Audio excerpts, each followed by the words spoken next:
प्रणाम, आप सभी का स्वागत है मेरे चैनल पे। आज हम जिस टॉपिक के ऊपर बात करेंगे वो है क्रूड ऑयल। आखिर क्यों क्रूड ऑयल की वैल्यू मार्केट में इतनी लो चली गई है, क्यों जो उसकी वैल्यू है वो नेगेटिव में आ गई है और उससे हमारे देश पे क्या असर पड़ेगा।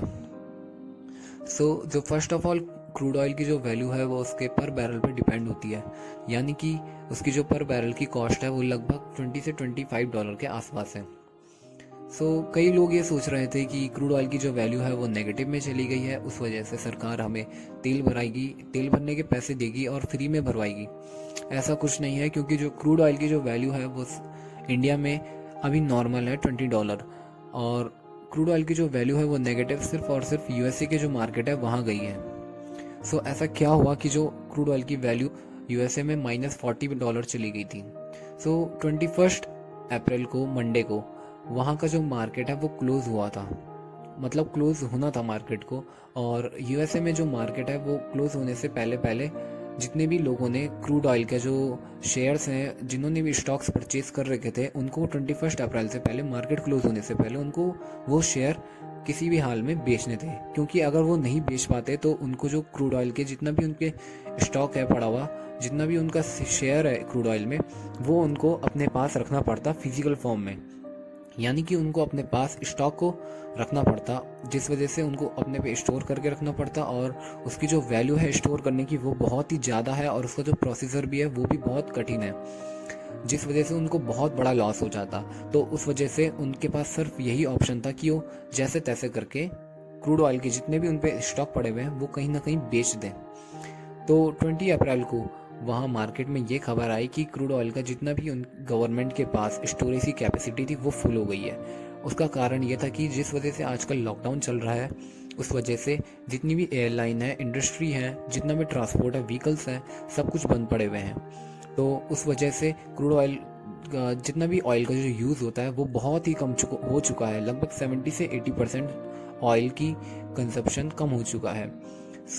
हर कंट्री की गवर्नमेंट जितना भी क्रूड ऑयल इंपोर्ट करती थी वो अब क्रूड ऑयल को अपने पे स्टोर करके रख रही है, क्योंकि अब जितना भी कंजप्शन हो रहा है वो गवर्नमेंट रिलीज कर रही है, और जितना क्रूड ऑयल जो है गवर्नमेंट पे बच रहा है वो अपने पे स्टोर करके रख रही है। पर जो यूएसए की गवर्नमेंट है वहाँ बहुत सारा क्रूड ऑयल जो है स्टोर हो चुका था, और जो गवर्नमेंट थी यूएसए की, उसके पास अब ज़्यादा स्टोरेज की कैपेसिटी नहीं थी। तो जो 20 अप्रैल को यूएसए के जो न्यूज़पेपर है वहाँ ये खबर छपी कि यूएसए के गवर्नमेंट के पास सारा स्टोरेज टैंक फुल हो चुका है क्रूड ऑयल का।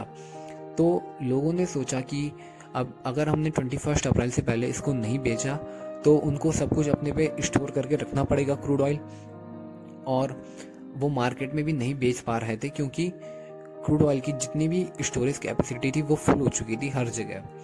तो उनके पास अब यही ऑप्शन था कि उनके जितनी जैसा तैसा करके जितना भी उनको पैसा देना पड़े वो उस क्रूड ऑयल को अपने से बेच सकते थे। तो उनको जो भी मिला वो उनको क्रूड ऑयल बेचने लग गए।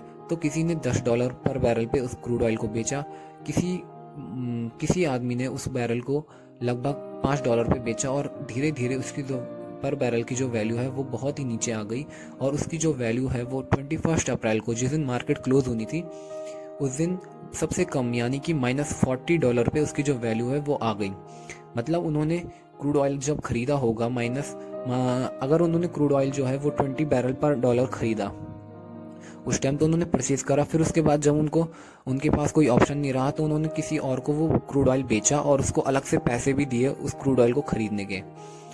तो ये उन्होंने लगभग ₹40 और किसी और को दिए होंगे क्रूड ऑयल खरीदने के लिए। तो ये चली गई इसकी वैल्यू -60 पे। यही रीज़न है कि अमेरिका में या यूएसए में इसकी वैल्यू सबसे कम चली गई थी, -40 में। अब आपके माइंड में ये सवाल आ रहा होगा कि जब सरकार के पास, यूएसए की जो गवर्नमेंट है उसके पास जितना भी स्टोरेज है वो फुल हो गया था, तो उसने प्रोडक्शन में रोक क्यों नहीं लगाई, यानी कि उसने क्रूड ऑयल का जितना भी प्रोडक्शन था उसको रोका क्यों नहीं। उसके पीछे बहुत बड़ा रीज़न है। अगर हम जब भी क्रूड ऑयल का जितना भी प्रोडक्शन है हम उसको कुछ परसेंटेज तक कम कर सकते हैं, यानी कि हम 10 से 20% या 30% तक कम कर सकते हैं, उसको कम कर सकते हैं, सिर्फ हम उसको रोक नहीं सकते। क्योंकि अगर हमने प्रोडक्शन रोक दी तो उसके पीछे लगभग उससे दुगने से तिगुना रुपए का खर्चा लग जाता है। यानी कि आप समझ जाइए कि एक बार अगर माइनिंग करने में या प्रोसेसिंग करने में या तेल निकालने में जितने भी खर्चा आता है, एवरेज जो कॉस्ट होती है उसकी दुगनी से तिगुनी कॉस्ट लग जाती है, क्योंकि सब कुछ फिर से वही करना पड़ता है, दोबारा से मशीनें चालू करनी पड़ती हैं, वहाँ पानी भर जाता है। तो इससे सरकार को बहुत लॉस होता है। इस वजह से सरकार जो है पूरा प्रोडक्शन बंद नहीं कर सकती, सिर्फ कुछ हद तक सरकार जो है वो प्रोडक्शन को कम कर सकती है, यानी कि 10 से 20% कम कर सकती है। तो आई होप आपको समझ में आ गया होगा कि यूएसए में जो है पर बैरल की कॉस्ट -$40 क्यों चली गई थी। अब बात करते हैं इंडिया की। अगर फ्यूचर में इंडिया में क्रूड ऑयल की जो है वैल्यू अगर वो कम होती है तो यहाँ पेट्रोल के, डीजल के जो प्राइसेस है वो कम होंगे या नहीं।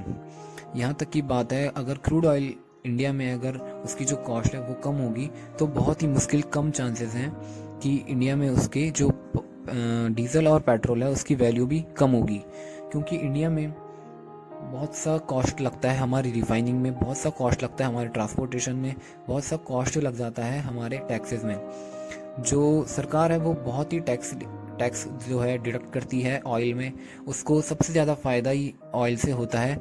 तो मुझे लगता नहीं है कि इंडिया में भी हमारा जो है ऑयल और पेट्रोल के जो दाम है वो कम होंगे। सो आई होप वीडियो आपको अच्छी लगी होगी। चैनल को लाइक करना, सब्सक्राइब करना, शेयर करना, कमेंट करना, और कोई भी क्वेश्चन रिलेटेड हो वीडियो से तो आप कमेंट कर सकते हो। धन्यवाद।